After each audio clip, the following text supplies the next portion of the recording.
I was having a conversation with a girlfriend a few days ago about my unused shoes and how, when I don't use them over time, even though they look really nice, really well put together on the outside, when I check on the sides, there would be a lifting, a sort of dryness that would actually detach the shoe or the top part of the shoe from the sole.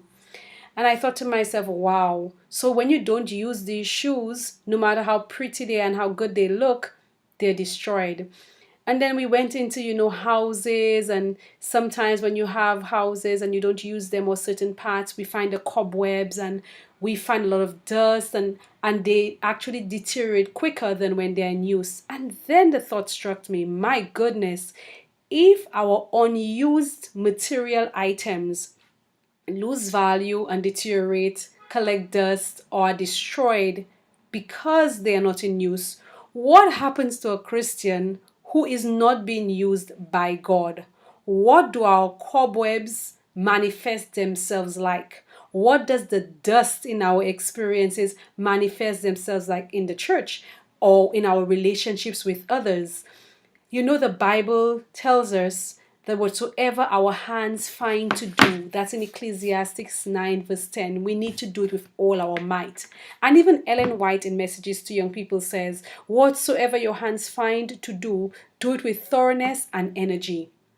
The text and that quote from Spirit of Prophecy both indicate the importance of being useful or being used.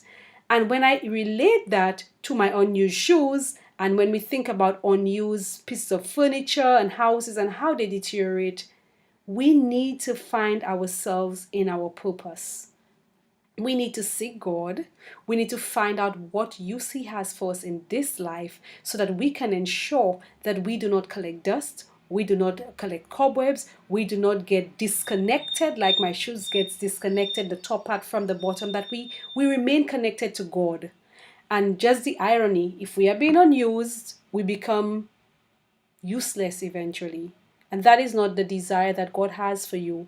That's not the desire I have for you as a friend. And I just want to encourage us to find out what our use is and just get used by God in any way. God bless you guys.